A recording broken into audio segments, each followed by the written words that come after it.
Let's discuss Dalton's model of atom.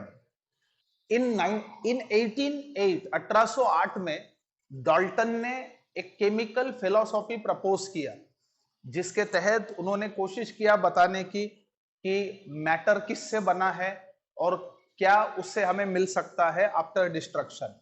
तो सबसे important चीज हमें यह समझ लेना है कि इन 1808 what Dalton proposed new system of chemical philosophy,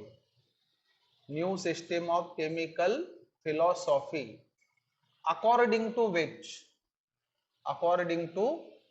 यानी डाल्टन के कहने के मुताबिक सबसे पहला हमें पॉइंट ये याद रखना है, matter consist of indivisible atoms, यानी मैटर की जो निर्मित हुई है बहुत सारे एटम के एग्रीगेशन के वजह से हुई है और एटम को हम डिवाइड नहीं कर सकते हैं, ये डाल्टन साहब का मानना था। सो सबसे पहला point, matter consists of indivisible atoms, बहुत सारे एटम्स होंगे। अब एक ही एलिमेंट के आप एटम्स अगर कंपेयर करो तो आपको महसूस होगा कि वो आइडेंटिकल है। I mean atoms of same element are identical in all respect including mass, लेकिन वही अगर अलग अलग एलिमेंट्स के एटम्स अगर हम कंपेयर करें तो हमें जमीन आसमान का फर्क दिखेगा। सो ये दूसरी चीज हमें याद रखना है। So atoms of same element are identical in properties including mass. ये सबसे पहली बात हमें याद रखना है। दूसरी बात, अगर अलग अलग एलिमेंट के एटम्स हम कंपेयर करें तो हमें जमीन आसमान का फर्क नजर आएगा। So atoms of different elements are different in properties, उनकी प्रॉपर्टी जो है वो डिफर करेगी या अलग होगी। अब compounds of different element are formed when atoms of different element combine in fixed ratio of whole number, याद रखना। सो फिक्स्ड रेशियो में जब एटम्स कंबाइन करेंगे तब जाके हमें कंपाउंड्स मिलेगा, याद रखना। सो compounds of different elements are formed when atoms of different element combine in fixed ratio of whole numbers, ये याद रखना चाहिए। यानी अलग अलग एलिमेंट्स के एटम्स जब केमिकली कंबाइन होंगे तब जाके हमें कंपाउंड मिलेगा, वो भी डिफरेंट एलिमेंट का। अब इस वजह से हम बोल सकते हैं कि chemical combination involve reorganization of atoms. So chemical reaction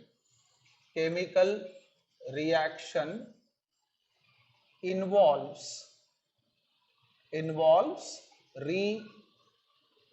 reorganization of atoms, ये चीज याद रखो। अब किसी भी रिएक्शन के अंदर atoms can neither be created nor destroyed, यानी लाभ कंजर्वेशन ऑफ जो मास है वो एप्लीकेबल होगा हर रिएक्शन के लिए। सो याद रखें, atoms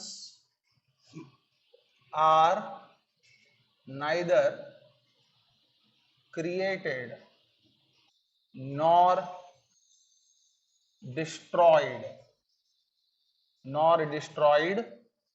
in a chemical reaction. किसी भी केमिकल रिएक्शन में ना एटम्स प्रोड्यूस होंगे एक्स्ट्रा के, ना डिस्ट्रॉय होंगे।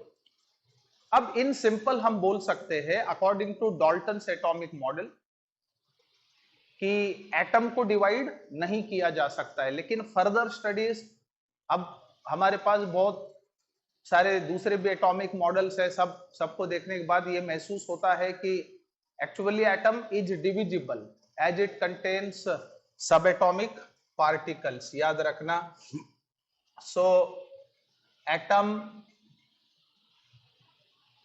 कैन बी डिवाइडेड और डिस्ट्रॉयड, और ऐसा करने के बाद हमें क्या मिलेगा? Subatomic particles. So Dalton's model जो है वो रिजेक्ट किया गया, याद रखे। So atom can be broken to subatomic particles, यानी कि डाल्टन्स मॉडल रिजेक्ट किया गया, क्योंकि डाल्टन्स मॉडल के हिसाब से एटम्स को हम डिवाइड नहीं कर सकते हैं। अब एटम के अंदर क्या होता है? न्यूक्लियस होता है। Atom consist of A dense core, and that dense core encloses entire mass of an atom, उसे हम बोलते हैं nucleus. So entire mass of atom is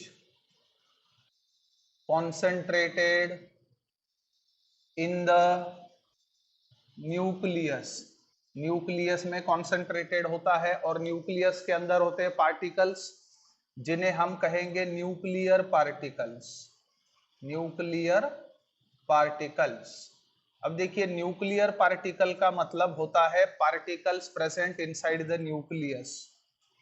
so particles present inside the nucleus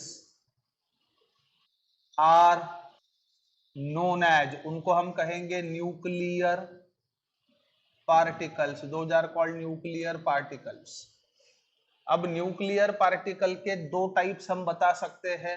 so types of nuclear particles, यानी कि जो भी nuclear particle हम consideration में लाएंगे, क्या उसके पास अप्रिशिएबल मास है या नहीं है, इस आधार पर न्यूक्लियर पार्टिकल के हम दो टाइप्स बता सकते हैं। So type number 1, leptons. याद रखना, leptons are the massless particles, या ऐसा पार्टिकल जिसका मास हम निग्लेक्ट कर सकते हैं। So nuclear particles having negligible mass are called leptons। अब उनका मास निग्लिजिबल होने के वजह से लेप्टॉन को आप फिर से डिवाइड नहीं कर सकते हैं, इसलिए लेप्टॉन्स आर फंडामेंटल। देखो, फंडामेंटल वर्ड का मतलब क्या होता है? फंडामेंटल यानी मूलभूत, जिसको हम फिर से डिवाइड नहीं कर सकने को होना।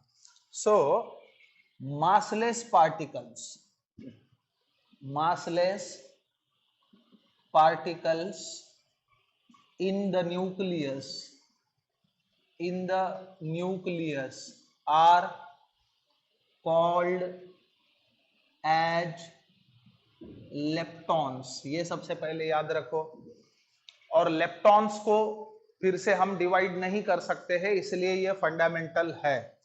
सो these cannot be divided, thus are fundamental particles। अब इसमें एग्जाम्पल के तौर पे हम बता सकते हैं न्यूट्रिनो, उसके बाद positron,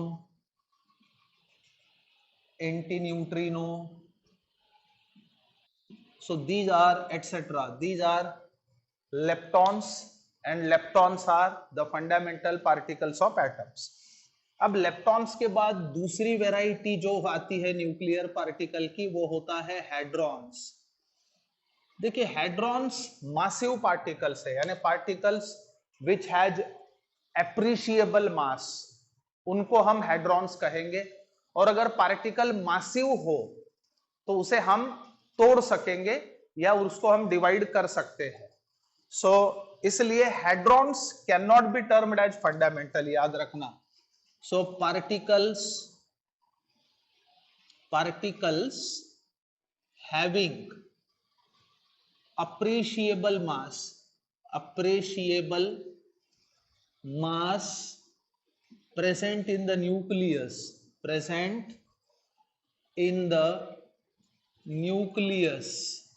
are known as hadrons. इनको हम hadrons कह सकते हैं.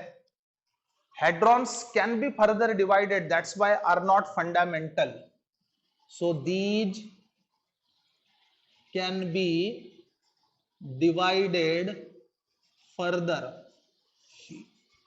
thus are not fundamental. इसलिए ये फंडामेंटल पार्टिकल्स नहीं है. एग्जाम्पल के तौर पे हम बता सकते हैं न्यूट्रॉन्स, उसके बाद protons, हाइपरॉन्स etc. These are called hadrons.